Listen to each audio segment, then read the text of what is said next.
सुनते हैं देवराज इंद्र के दरबार में, अरे यहाँ कोई सेवक है? कहिए गुरुदेव प्रणाम। प्रसन्न रहो। कहाँ है तुम्हारे देवराज इंद्र? गुरुदेव महाराज सिंहासन पर विराजमान है। उनको हमारे आने की सूचना दो। क्यों नहीं? महाराज की जय हो। महाराज प्रथम दौड़ियों पर गुरु वशिष्ठ जी का आगमन हुआ है।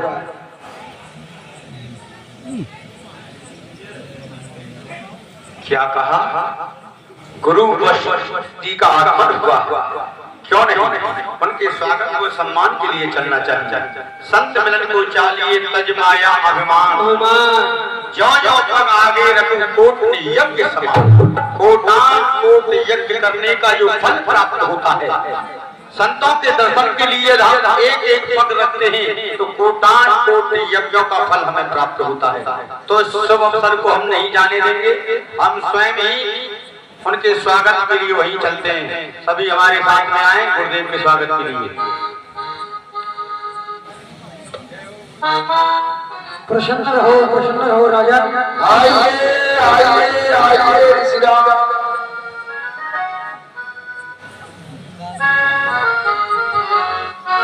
गुरुदेव आइए। कुशलम सभी, कुशलम सभी। आज बहुत दिनों के पश्चात हमारी अमरावती में आपका पदार्पण हुआ है, तो आपका स्वागत है मेरी अमरावती में। परंतु आप इस समय कहां से आ रहे हैं गुरुदेव? कुछ मत पूछिए राजा। इस समय देश देशांतरों का भ्रमण करता हुआ सत्यवादी राजा हरिश्चंद्र के दरबार से चला रहा हूँ। महाराज सत्यवादी राजा ये उपाधि उन्हें कैसे मिली गुरुदेव? सत्य की उपाधि राजा हरिश्चंद्र को इस प्रकार से मिली कि हरिश्चंद्र ने अपनी आयु भर में कभी झूठ नहीं बोला। गुरुदेव ऐसे कैसे हो सकता है कि प्राणी अपनी छोटी सी छोटी आजीविका चलाने के लिए न जाने दिन में कितनी बार झूठ बोलता है। और वो तो सम्राट राजा है। यहाँ से सूर्योदय होता है, जहाँ पर अस्त होता है वहां तक उनका राज्य चलता है। तो ऐसा मुझे विश्वास नहीं होता, क्योंकि इसमें मृत्यु लोग, ये तो आप अमरावती स्वर्ग में खड़े, परंतु मृत्यु लोग में जो भी प्राणी जाता है अपने जीवन पर्यंत में न जाने कितनी बार झूठ बोलता है। गुरुदेव आप ही बतलाइए, ऐसा कभी हो सकता है जो प्राणी अपने जीवन पर्यंत में झूठ न बोले, काजल की कोठरी में आए और काला होने से बच जाए? ऐसा हमें तो विश्वास होता नहीं। हो सकता है ऐसा हमारा शिष्य हरिश्चंद्र है, सत्य का डंका बज रहा है, कभी आयु भर में झूठ का सहारा नहीं लिया। रहने दो क्यों? हरिश्चंद्र तुम्हारा शिष्य है, तुम हरिश्चंद्र के गुरु हो। और क्या जहाँ जाते हो अपने शिष्यों की पढ़ाई करने लग जाते हो। अरे इस मृत्यु लोक पर आकर के फिर भी वो राजा और झूठ बोलने से बच जाए? ऐसा नहीं होगा। मगर तुम तो अपने शिष्यों की पढ़ाई करते हो। क्यों? कि यो कहते हैं ऐसा खाओगे अन्न और वैसा ही होगा मन। हरिश्चंद्र के अरियापुरी में तुम दाना पानी खा रहे हो। जैसा पियोगे पानी, जैसी बोलोगे वाणी। हरिश्चंद्र के राज में रह रहे हो तो हरिश्चंद्र की बड़ाई करेंगे। मगर देवराज हम इस बात को मानने के लिए तैयार नहीं है कि ऐसा हो ही नहीं सकता है कि हरिश्चंद्र झूठ नहीं बोले। क्यों नहीं हो सकता है विश्वामित्र? क्यों नहीं हो सकता है कि काजल की कोठरी में जाए, काला होने से बच जाएगा? हाँ विश्वामित्र, जहाँ भी जाता हूँ मेरे शिष्यों की बुराइयां करते हो। गुरुदेव सच्चाई छुप नहीं सकती बनावट के हुस्नों से, खुशबू आ नहीं सकती कभी कागज के फूल से। ऐसा नहीं हो सकता है। हो सकता है। सुनो, हम यही चाहते हैं, अगर तुम्हें विश्वास नहीं होता तो जाकर के मेरे हरिश्चंद्र की परीक्षा ले लो। परीक्षा का नाम दोबारा बोल लो। जानते नहीं हो, जानते नहीं हो मेरे क्रोध को। मैं वही विश्वामित्र हूँ जो हरिश्चंद्र के ही कुल में एक राजा हुआ था। उस राजा को मैंने अपनी तपस्या के बल से आकाश में उल्टा लटका दिया। राजा दशरथ वो स्वर्ग के लिए जाना चाहता था, मगर मैंने स्वर्ग के लिए नहीं जाने दिया और ना उसको मृत्युलोक पर आने दिया। अरे मेरे शिष्यों की बुराइयां करते हो, तुम्हें लज्जा नहीं आती? वही शिष्यों की लड़ाई करने लग जाते हो। परीक्षा, मैं परीक्षा कर रहा तो हरिचंद पे तो झूठ बोलना पड़ेगा। अच्छा, तो जाकर के उसकी परीक्षा लो, पता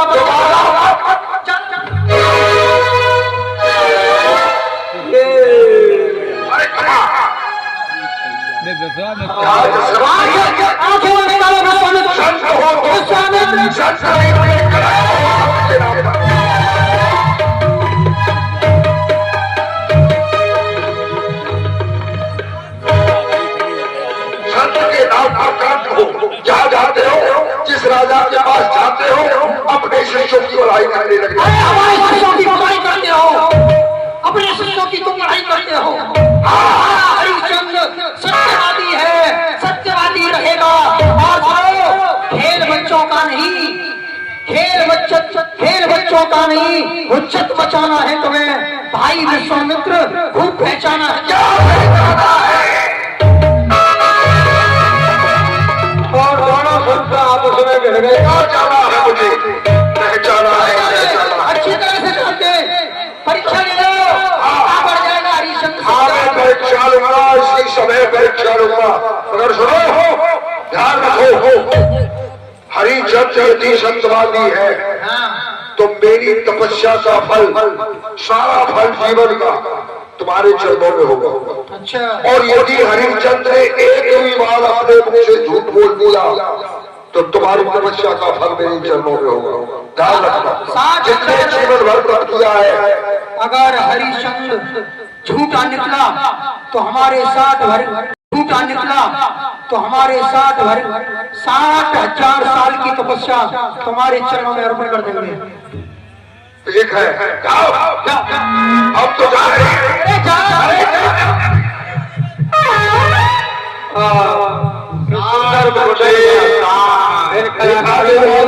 कलाकारी पर 100 रुपए का दान श्री राजू भाई, राजू सनम श्री नरेंद्र सिंह को 100 रुपये अर्पण हो रहे हैं लीला में। धन्यवाद। कहिए गुरुदेव। मैं हरिचंद्र की अवध परीक्षा लूंगा देवराज। क्यों नहीं? देख रहे हो, जहाँ जाते ही जिस राजा के पास जाते ही अपने शिष्यों की लड़ाई करते हैं। देखो सबके लिए तो सब एक समान है, अपनों की क्यों लड़ाई करते हैं? ये उनकी कमी नहीं है। जहाँ का अन्न दाना पानी मनुष्य करता है तो वहाँ की लड़ाई तो मारता ही है। सुनो, मैं जा रहा हूँ हरिचंद्र की परीक्षा लूंगा। ठीक है गुरुदेव, मुझे क्या करना है?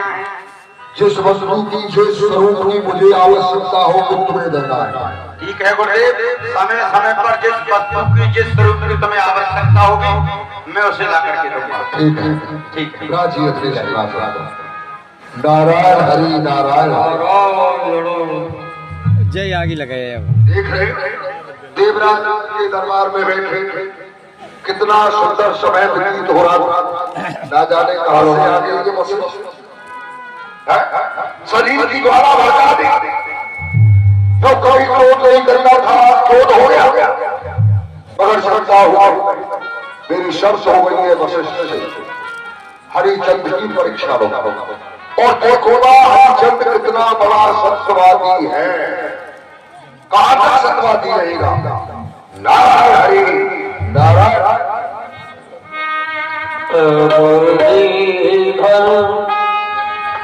चलिया हमने तुमको दिल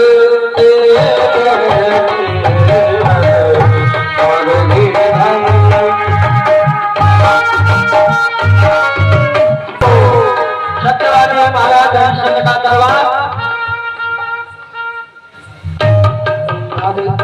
बोलिए महाराज हरिश्चंद्र की, बोलिए महाराज हरिद्वारी हरिश्चंद्र की, बोलिए महाराज हरिद्वारी हरिश्चंद्र की। जय पारो शक्ति वाले धर्म के अवतार हो,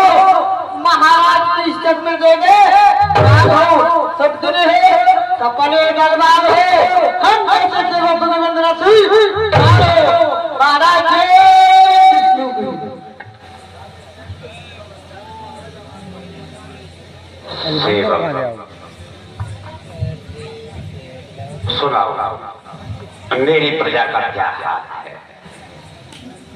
जिस प्रकार से प्रजा राजा से प्रेम करती है, राजा को भी चाहिए कि प्रजा से उसी प्रकार का प्रेम करे।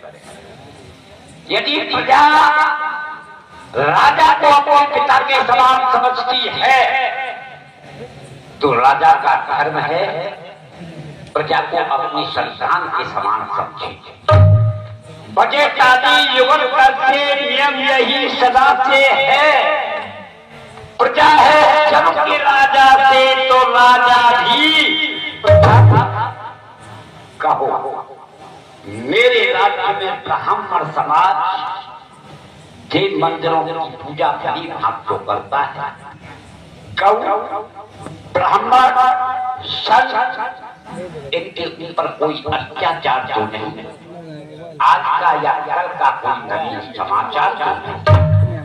महाराज, जैसे आपने नियमावली बनाई थी, मंदिर देवालयों का निर्माण भली प्रकार से चल रहा है। गौ स्त्री ब्राह्मण इनकी देख रेख की जा रही है, कोई अत्याचार नहीं हो रहा है।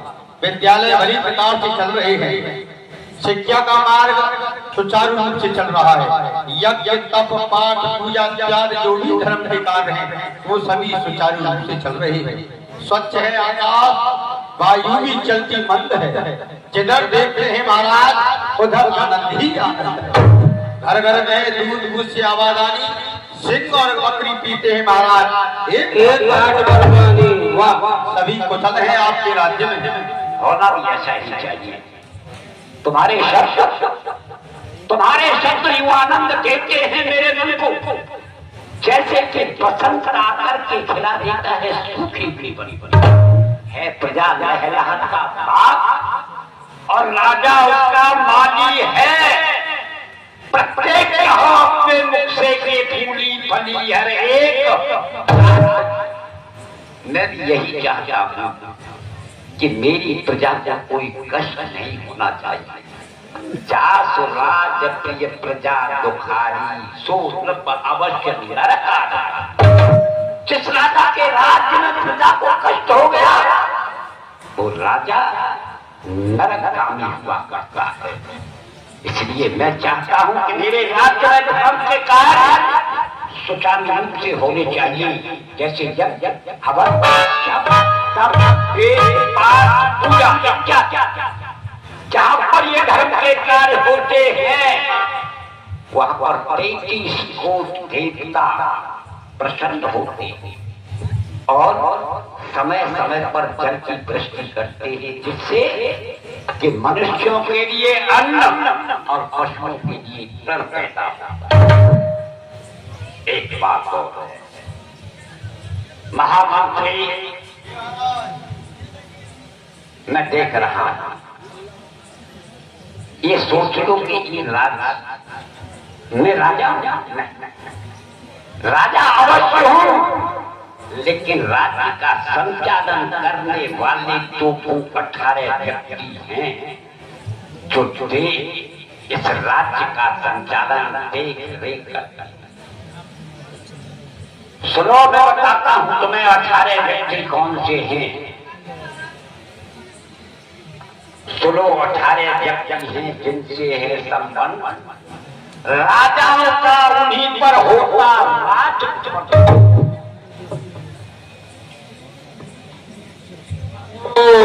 और इसी सुंदर अवसर पर हरिशन महाराज के अग्नि पर श्री अमन सनौत श्री समझे 100 रुपए का दान ये भगवान के लीला में अर्पण हो रहे हैं।